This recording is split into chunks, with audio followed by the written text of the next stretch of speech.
Last summer, I had to travel for a business conference and ended up staying at an old hotel downtown. It was one of those places with a lot of history, and you can tell it had seen better days. The kind of hotel that probably looked grand back in the 1920s, but now had an air of faded glory. I checked in late in the evening, exhausted from the flight and a long day of meetings. The lobby was dimly lit, and the receptionist, an older man with a stern face, handed me a heavy brass room key. None of those modern key cards here. My room was on the 5th floor, accessible by a rickety elevator. The hallway was eerily quiet, the thick carpet muffling my footsteps. As I unlocked the door, the room was at the end of the corridor, revealing a small, stuffy room with dated wallpaper and a bed that looked like it had been around for decades. Too tired to care, I threw my suitcase on the bed, took a quick shower, and got ready to sleep. That's when I noticed something odd. There was a door in the corner of the room, partially hidden behind a curtain. It looked like an old connecting door to the next room, but it was locked from my side. I shrugged it off, figuring it was just another quirk of this old place. I climbed into bed and turned off the light, but just as I was about to drift off, I heard a faint tapping sound coming from the direction of the door. I froze, listening intently. The tapping continued, irregular but persistent. It sounded like someone lightly tapping on the door with their fingers. My rational mind tried to explain it away. Maybe it was the old pipes or the building settling. I sat up and turned on the bedside lamp, my heart pounding.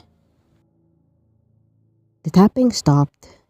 I stared at the door, half expecting it to burst open, but nothing happened. After a few minutes, I convinced myself it was just my imagination and turned off the light again.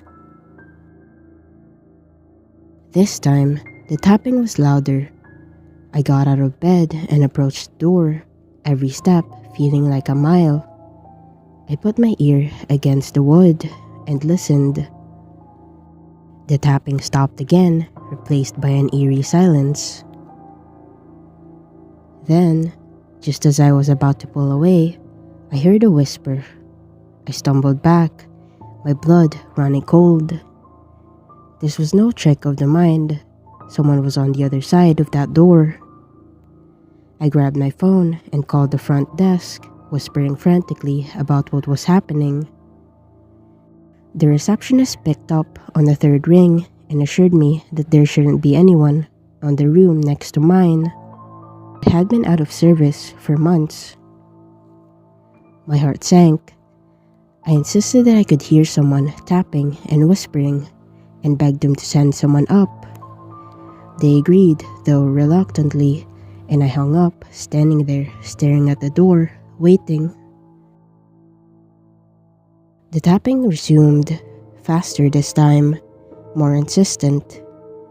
I backed away and grabbed my suitcase, ready to bolt out of the room. A few minutes later, there was a knock on my door, this time from the hallway. I rushed over and opened it to find a burly security guard standing there.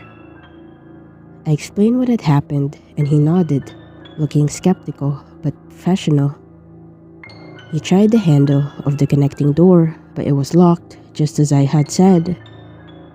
Then he pulled out a key ring and unlocked it. The door swung open, revealing the dark, empty room next door. The air was thick with dust, and it was clear no one had been there for a long time.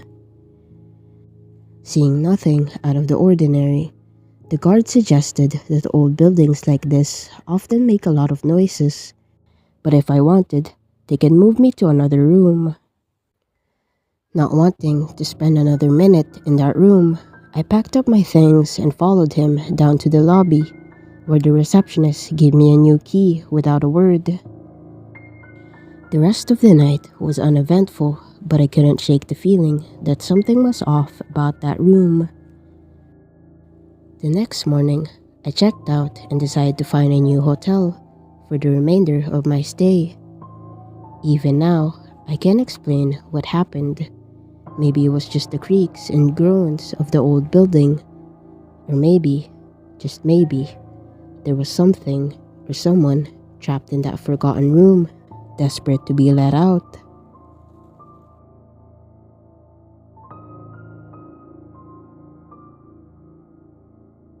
A few months ago, I had to travel for work and ended up booking a room at a small out-of-the-way hotel.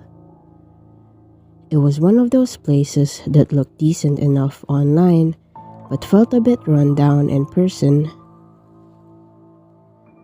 I checked in late, around 10 p.m., and the lobby was eerily quiet. The receptionist, a tired-looking woman, handed me a key with a forced smile. I took the elevator up to the second floor where my room was at. The hallway was dimly lit and empty, the kind of place that made you want to walk faster. My room was at the end of the hall, next to 215. I unlocked the door and stepped inside. It was small and a bit musty, but I was too tired to care. I just wanted to shower and crash. As I was getting ready for bed, I heard muffled voices coming from the room next door, 215. They were arguing, a man and a woman, their voices getting louder and more agitated. I tried to ignore it, but the walls were thin and their words seeped through. The man sounded angry and the woman's voice was trembling. It was clear that this wasn't just a minor argument. I considered calling the front desk, but hesitated. It wasn't really my business, and I didn't want to get involved in someone else's drama. I figured they'd sort it out and eventually quiet down.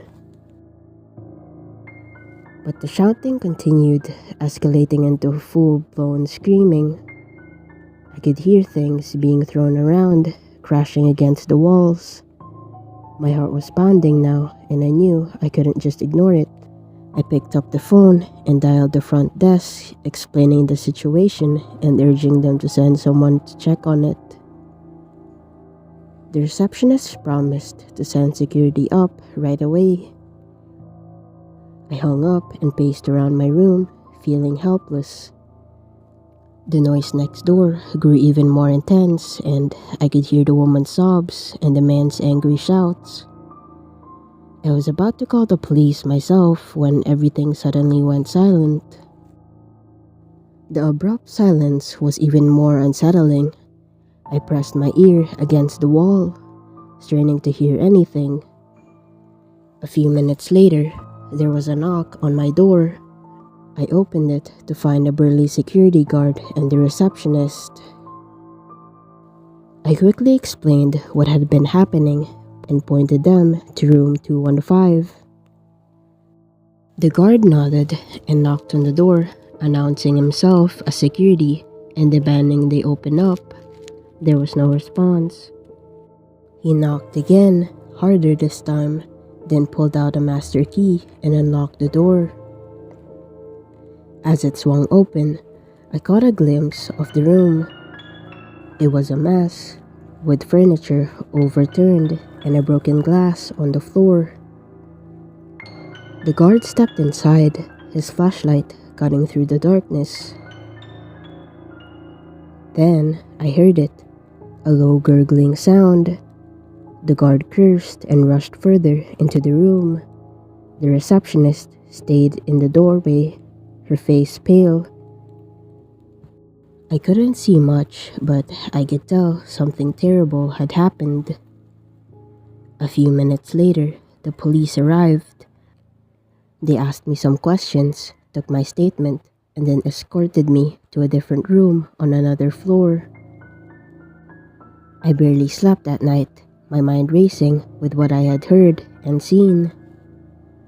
The next morning, I checked out as soon as I could. As I left, I overheard some of the hotel staff talking. Apparently, the man had attacked the woman and she had barely survived. The police had arrested him, but the whole thing left me shaken. Even now, I can't get the sounds of that fight out of my head.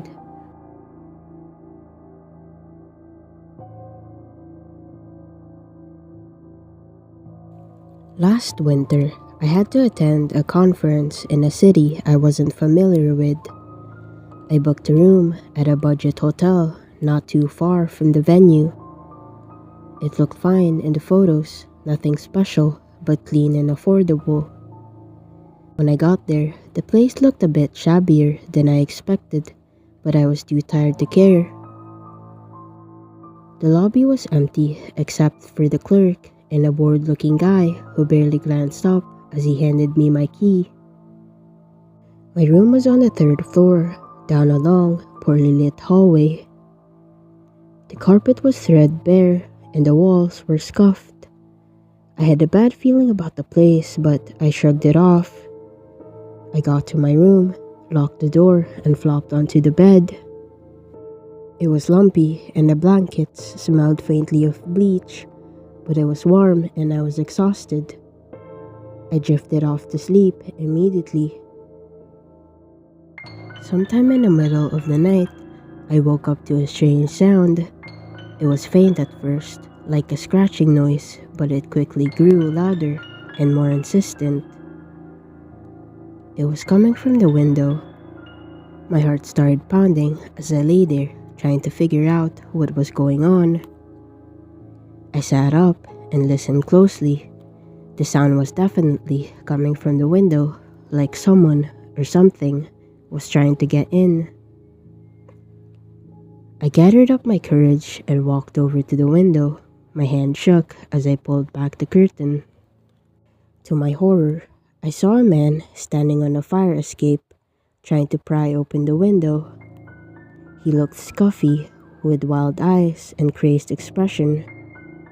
For a moment, we locked eyes, and then he started banging on the glass, shouting something I couldn't make out. I stumbled back, my heart racing. I grabbed my phone and dialed 911, whispering frantically to the operator about what was happening. The dispatcher stayed on the line with me, assuring me that help was on the way. The man kept banging on the window, his shouts growing louder and more desperate. I could hear the window frame starting to crack. I backed into the bathroom and locked the door, praying the police would get there in time. Minutes felt like hours as I huddled in the bathroom, listening to the chaos outside. Finally, I heard sirens approaching and the sound of officers shouting. There was a loud crash and then silence. A few moments later, there was a knock on my door, and I opened it to find 2 police officers standing there looking concerned. They told me they had arrested the man and that he had a history of mental illness and had escaped from a nearby facility. He had somehow made his way to the hotel and was trying to break into the rooms. I was shaken to my core.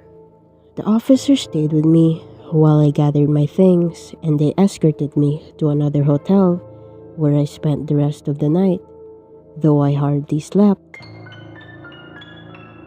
The experience left me terrified of staying in hotels for a long time.